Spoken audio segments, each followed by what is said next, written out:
Bismillahirrahmanirrahim. Assalamualaikum warahmatullahi wabarakatuh. Balik lagi kita di channel Sumber Dakwah Official. Nah, kemarin ternak onta maupun ternak banteng di saat Mas Wapres tidak terlihat, mereka mencari-cari ya. Ketahuan nih ada yang pura-pura benci padahal cinta. Nah, ini kemarin kemana nih yang katanya Jakarta menyalah? Nah, sekarang Jakarta sudah menyalah beneran. Tapi kok kalian malah menghilang? Yang katanya kandang banteng yang sudah pindah ke Jakarta. Tapi kok malah Mas Wapres yang begitu peduli dengan warga Jakarta? Beliau langsung menunjukkan aksi nyata. Jadi bukan omon-omon. Oke, langsung waktunya tanpa berlama-lama. Bismillahirrahmanirrahim. Let's go. Padam sekitar jam 11 kurang, tapi tentunya memang dalam waktu itu banyak yang terbakar. Di sini ada 41 bangunan yang terbakar, yang terdampak itu ada 45 kakak dan 119 jiwa. Ya ini kita tidak mengira bahwa Pak Wapres ini sangat perhatian terhadap korban yang mengalami kebakaran. Iya dong Pak, nggak macam yang sebelah, kancam ontah maupun banteng. Dan juga memberikan banyak bantuan juga yang kiranya dibutuhkan oleh masyarakat. Juga tadi Pak Wapres saya dengar sendiri langsung dialog dengan masyarakat, mendapatkan banyak informasi oleh Pak Wapres yang kiranya akan segera ditindaklanjuti. Ya utamanya masih terkait dengan kebutuhan-kebutuhan warga mengenai ya tadi masih ada baju-baju yang masih belum semuanya terpenuhi. Ya insya Allah nanti akan dikoordinasikan dan akan dipenuhi untuk masyarakat kita. Pelan-pelan,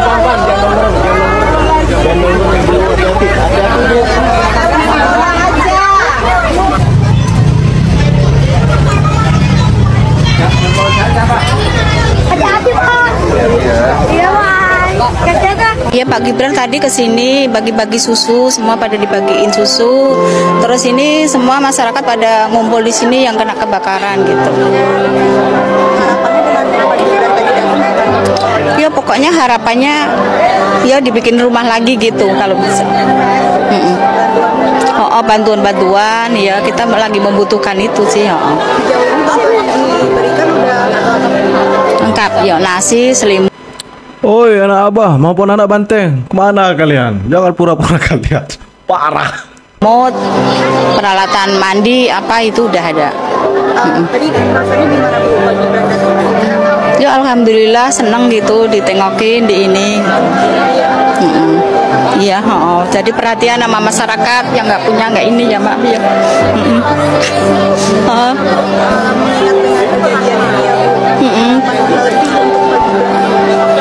Ya mudah-mudahan tambah sukses, tambah gimana ya Bu? Lancar. Amin, amin, amin, amin, amin. Cari ya semuanya ya. Ke depannya.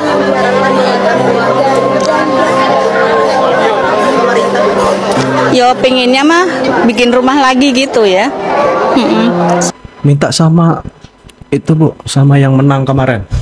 Yang Jakarta menyalah katanya. Semuanya gitu. Tadi saya lihat banyak sekali menyatakan Mas Gibran anak kecil, seakan-akan tidak punya prestasi. Saya ingin sampaikan, Solo itu kota kecil, ya yang hidup hanya dari pariwisata, retribusi dan pajak. Solo tidak punya tambang, tidak punya perikanan, tidak punya pertanian makan. Tapi faktanya, Gibran Rakabuming Raka dilantik menjadi wali kota Solo, pertumbuhan ekonominya minus 1,74%. Dengerin tuh. Sekarang 6,25%. Jauh di atas ekonomi nasional yang 5,3%. Mungkin dia anak kecil, tapi faktanya Solo bukan ibu kota Jawa Tengah, tapi dia jauh lebih hebat daripada yang tua-tua sebagai Betul banget, betul banget. kepala daerah. Itu saja. Terima kasih Bang Ardi. Mas Gibran adalah anak Presiden Jokowi, tetapi sesuai dengan apa yang tertuang di dalam konstitusi, tiap warga negara punya hak konstitusional untuk dicalonkan dan mencalonkan. Nah, ini kan hebatnya mereka kan. Hebatnya drama mereka, gokil. Mas Gibran tidak bisa memilih mau lahir dari mana.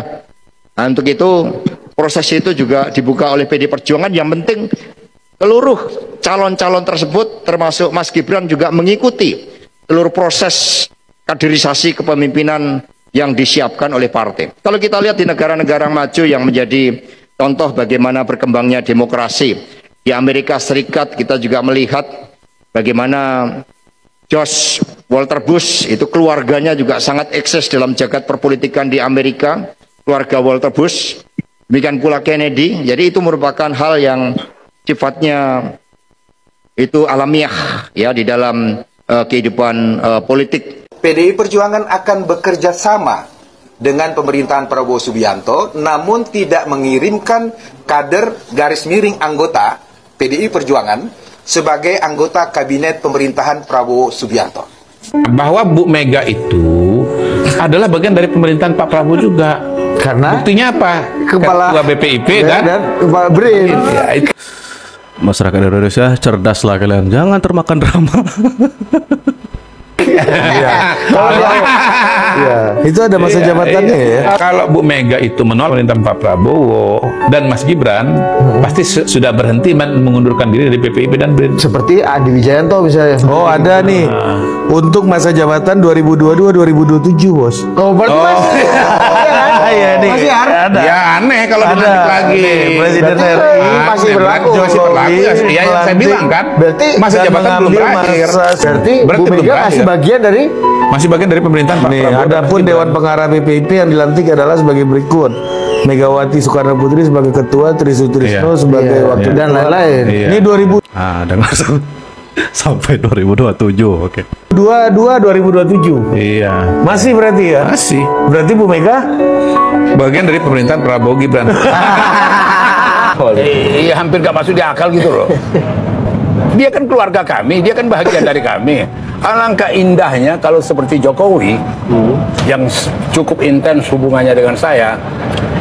Mas Wanda, aku sekarang udah berubah loh.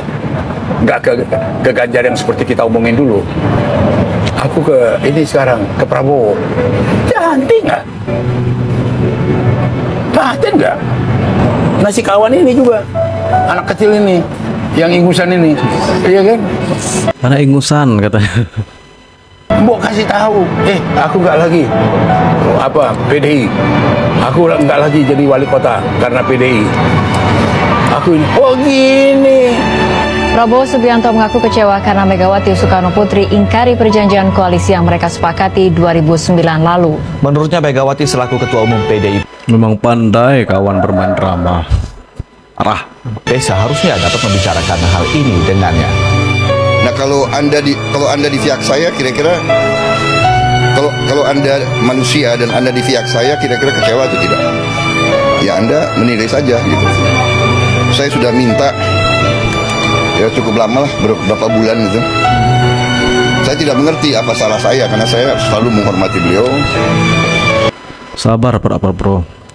Pak Prabowo dan Pak Jokowi adalah dua negarawan sejati. Dan saya tidak merasa berbuat apa-apa. Saya menjaga karena saya ingin kebaikan untuk negara dan bangsa kita. Ya, jadi itu. BBM naik tinggi, susu tak terbeli, orang pintar tarik. Cuplikan lagu Galang Rambu Anarki karya Iwan Fals ini dikutip Megawati Soekarno Putri saat Rakernas PDIP di Makassar, Sulawesi Selatan 27 Mei 2008. Megawati memang konsisten menolak kenaikan harga BBM saat PDIP berada di luar pemerintahan. Saya tuh sampai mikir, jadi tiap hari ibu itu apakah hanya menggoreng sampai begitu rebutannya? Apa tidak ada cara untuk Kemarin BBM naik nangis, sekarang minyak goreng malah disemprot. Warga Indonesia yang ngeluh. Oke, siap. untuk apa itu namanya, merebus, lalu mengukus, atau seperti rujak. Apa ada itu menu Indonesia loh. Lah, penjelimet gitu. Tapi jangan disalahkan karena Mbak Mega tidak ngerti. Dia tidak punya ilmu untuk memahami itu. Dia tidak sekolah. Dia tidak pernah jadi manusia biasa seperti Anda. Dia tidak pernah bergaul di kampung-kampung. Tidak pernah utang. Tidak pernah ngerti sedihnya nggak bisa bayar sekolah. Sejak kecil beliau itu adalah anak presiden di istana. Jadi nggak ono ceritanya presiden utang, nggak ono. Nah, Anda jangan tuntut Bu Mega untuk ngerti itu, nggak ngerti kok. Ojo dioreng-oreng. Kita tahu semua bahwa dulu ketika di zaman SBY gitu ya, semua kadernya PDIP ya, wabil khusus Puan Maharani yang sekarang menjadi ketua DPR itu kan nangis-nangis gitu kan. Ada kenaikan BBM nangis-nangis gitu, seolah-olah berpihak terhadap rakyat. Tapi sekarang setelah menjadi ketua DPR, apa gitu yang dilakukan? Apakah dia juga nangis gitu terhadap kenaikan BBM yang sekarang?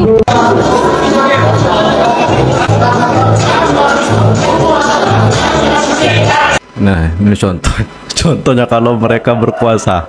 Hai.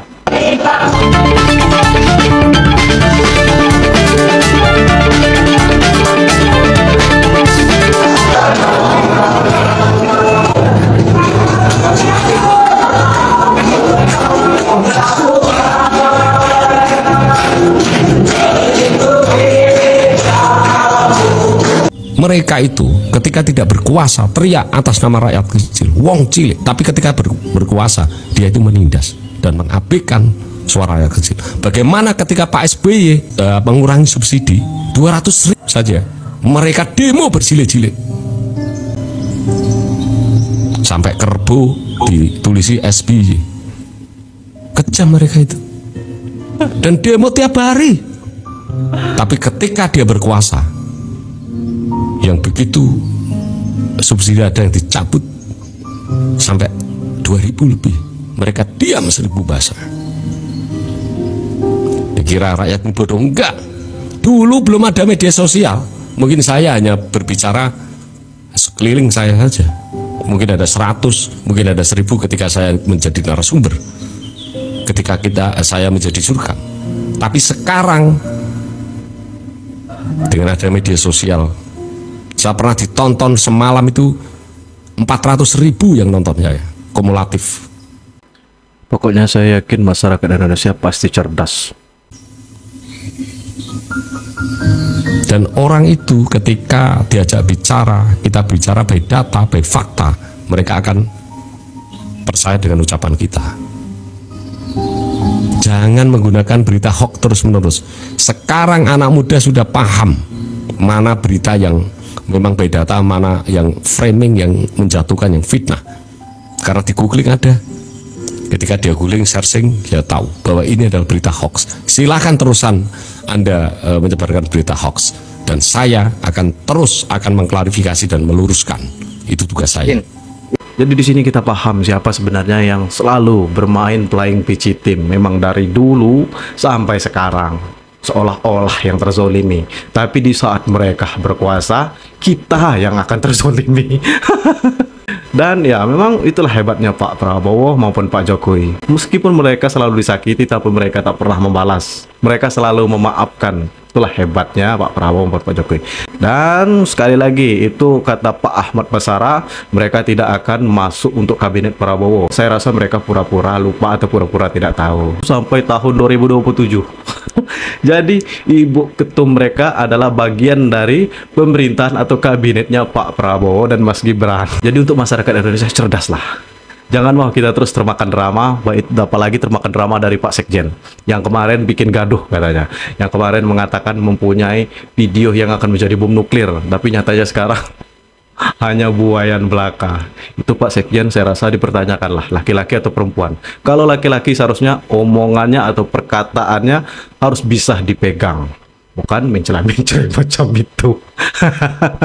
Dah pokoknya nilai kalian sendiri, salam waras, salam cerdas, jangan mau kita terpecah belah, jangan mau kita termakan drama, maupun dari ternak ontah maupun ternak banteng. Selalu optimis, selalu berpikir positif dengan apa saja keputusan pemerintah. Saya akhiri, wabillahi taufiq walhidayah. Wassalamualaikum warahmatullahi wabarakatuh.